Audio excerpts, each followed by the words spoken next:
کوشش کریں گے کہ اصل مینڈیٹ سامنے آئے اور اصل وزیر اعظم جس کو عوام نے منتخب کیا ہے عمران خان صاحب، وہ اپنی اس کرسی پہ بیٹھے جس سے ان کو بین الاقوامی مداخلت پہ، غیروں کی ایما پہ ہٹایا گیا۔ یہ بار کی ڈکٹیشن پہ یہ ملک مزید نہیں چلے گا۔ پاکستان میں پاکستان بننے کے بعد 75 سال میں یہ بہت بڑی سازش ہے، بہت بڑا دھوکہ ہے۔ ہم ایک پرامن لیکن پرزور سیاسی جدوجہد کریں گے۔ ہم کبھی بھی کسی کی گریبان میں ہاتھ ڈالنے کے قائل نہیں، لیکن کسی کو اجازت نہیں دیں گے کہ وہ ایک حد کراس کرے کہ جس جمہوریت میں مینڈیٹ کا تقدس نہیں ہے اس جمہوریت کا جنازہ نکلتا ہے۔ یہ ایسی ہے جتنا کسی بدن کے لیے روح کی اہمیت ہے، اسی لیے ایک جمہوریت میں مینڈیٹ کی عزت کی اہمیت ہے۔ پاکستان تحریک انصاف کی پارلیمنٹری پارٹی کا پہلا باضابطہ بڑا ہماری بیٹھک یہاں ہوئی ہے۔ ویسے چھوٹی میٹنگز ہماری ہوتی رہی، لیکن آج باضابطہ طور پہ بیٹھک ہوئی اور جس میں ہمارے نئے ممبران نے بھی شرکت کی، کچھ پرانے ممبران نے بھی ماشاءاللہ، اور سب بڑی مشکلات سے، بڑی تکلیفوں سے گزر کے آئے ہیں۔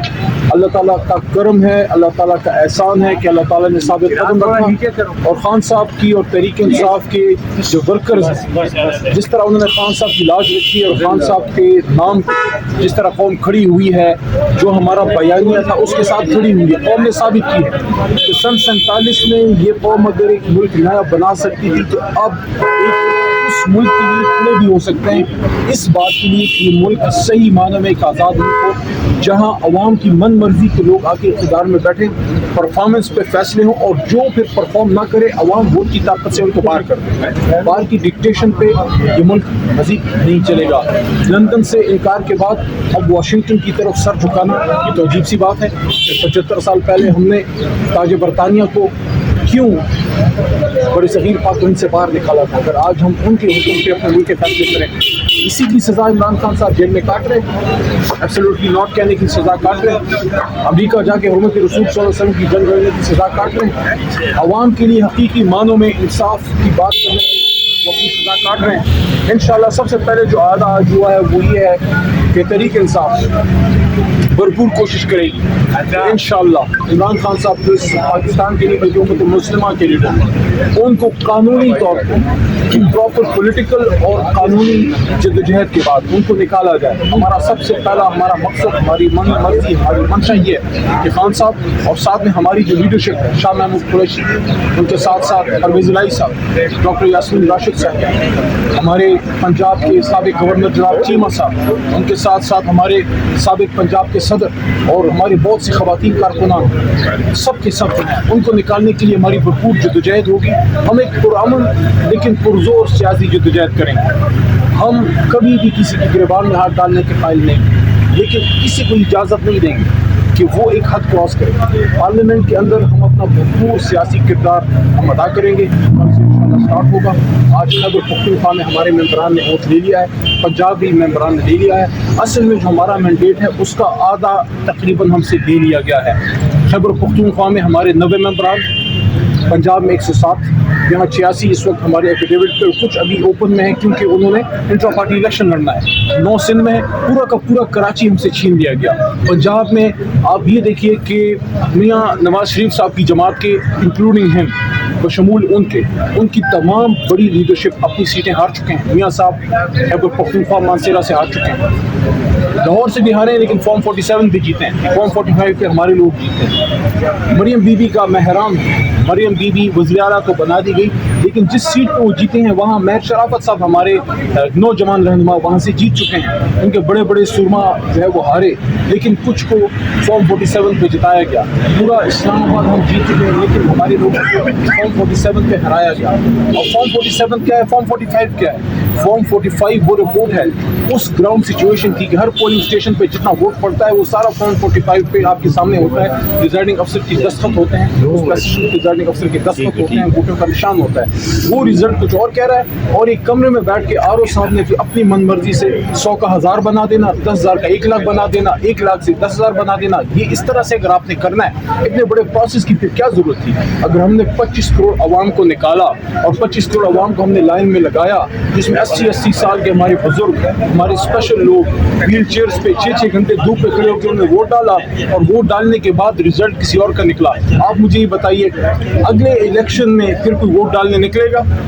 اگر لوگوں کے ذہن میں یہ آ گیا کہ ہم ووٹ کیوں ڈالیں، رزلٹ تو فارم 47 پہ بنے گا. یہ چیز پاکستان کی جمہوریت کے لیے زہر قاتل ہے. اس لیے ہم سپریم کورٹ آف پاکستان سے یہ التجا رکھتے ہیں سامنے, یہ فارم 45 فارم 47 کا اس قضیے کا کوئی حل نکالے. ہم تو آئینی سیاسی جدوجہد کریں گے, لیکن سب سے بڑی عدالت کی ذمہ داری بنتی ہے کہ جس طرح آپ نے رات کو عدالت لگا کے یہ انشور کیا کہ الیکشن وقت پہ ہو, اور قاضی صاحب کی وہ بات ہمیں یاد ہے جس میں انہوں نے فرمایا تھا کہ پتھر پہ لکیر ہے کہ الیکشن ہوگا.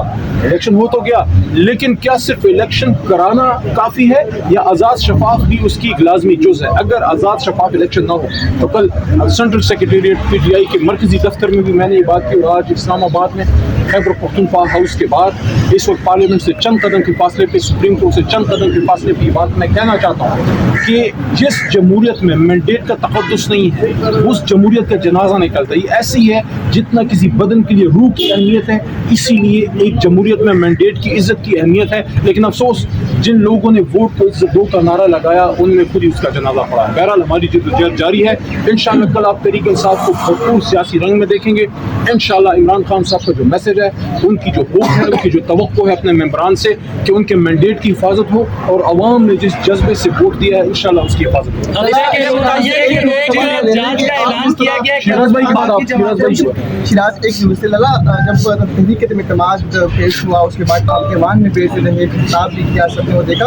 اب اسی پارلیمنٹ میں اب دوبارہ جا رہے, جس پر آپ الزام لگا رہے ہیں کہ وہ جو ہے مینڈیٹ چوری ہوا ہے, جو نمائندے آ رہے ہیں مینڈیٹ چوری کر کے آئے ہیں, تو کہیں کوئی خیال نہیں اپڈیٹ ہوگی؟ میدان کوئی خالی نہیں چھوڑیں گے, مورچہ خالی نہیں چھوڑنا. کل کچھ سرپرائز دے رہے ہیں ہفتے کے روز جس احتجاج کی کال دی گئی ہے پارٹی کی جانب سے, کیا باقی جماعتیں بھی اس میں شرکت کریں گی؟ کوشش کریں گے کہ وہ جماعتیں جن کا یہ دعویٰ ہے, جن کا مینڈیٹ چوری ہوا, جس میں مولانا صاحب ہیں, جس میں اشرف غنی صاحب ہیں, جس میں جماعت اسلامی ہیں, اور جماعتیں ہیں. اور میں تو اپریشیٹ کرنا چاہوں گا آج ایک بار پھر کہ حافظ نعیم صاحب نے جو مثال قائم کی ہے, میں سمجھتا ہوں ہم سب کو اس کو اپریشیٹ کرنا چاہیے کہ وہ بہادر آدمی ہے. اس نے کہا کہ مجھے مانگے تانگے کا مینڈیٹ نہیں چاہیے, یہ سیٹ میں نہیں جیتا اس لیے میں واپس کرتا ہوں. مسلم لیگ نون میں ایسے لوگ ہیں, چیمہ صاحب کی میں بات مثال چیمہ صاحب, ان جیسے لوگوں کی بات کرنا چاہوں گا جن کو آفر کی گئی, انہوں نے کہا نہیں ہم نہیں جیتے, ہم اپنے لوگوں سے دھوکہ نہیں کر سکتے. یہ بتائیے گا کہ بننے جا رہی ہے, کیا لگتا ہے حکومت کو کتنا ٹف ٹائم دیں گے؟ اپنا بھرپور کردار ادا کریں گے اور کوشش کریں گے کہ اصل مینڈیٹ سامنے آئے, اور اصل وزیر اعظم جس کو عوام نے منتخب کیا ہے عمران خان صاحب, وہ اپنی اس کرسی پہ بیٹھے جس سے ان کو بین الاقوامی مداخلت پہ, غیروں کی ایما پہ ہٹایا گیا. یہ پاکستان میں پاکستان بننے کے بعد 75 سال میں بہت بڑی سازش ہے, بہت بڑا دھوکہ ہے کہ وہ ملک جس کو ہم آزاد سمجھتے ہیں کہ آج بھی اس کے فیصلے سمندر پار ہوتے ہیں. علی بھائی یہ بتائیے گا کہ آئی ایم ایف کو خط لکھا جانا ہے پی ٹی آئی کی جانب سے, کب تک وہ خط لکھ دیا جائے گا اور اس میں کیا کیا چیزیں جو ہے اس کا ذکر کیا گیا ہے؟ بہت اہم سوال ہے. قاضی انور صاحب ہمارے بڑے سینئر وکیل ہیں, انہوں نے خان صاحب سے میٹنگ, اس میں وہ موجود تھے جس میں خان صاحب نے یہ بات کی تھی, اور یہ بات سامنے آئی کہ آئی ایم ایف سے معاہدے میں حکومت پاکستان جاری تھی. خان صاحب بطور وزیر اعظم تحریک انصاف کی حکومت سے انہوں نے ایشورنس مانگی تھی کہ ہم آپ کے ساتھ ایگریمنٹ میں تو جاتے ہیں, لیکن کیا آپ بطور وزیر اعظم عمران خان صاحب ایشور کرتے ہیں کہ آپ کے نیچے جو الیکشن ہوگا وہ آزاد شفاف ہوگا؟ انہوں نے ایشورنس دی. تو عمران خان صاحب کا ان کا سارا کیس یہ ہے کہ ہم نے تو ایشورنس دی, کیا آئی ایم ایف نے یہ انشور کیا کہ آپ الیکشن آزاد شفاف؟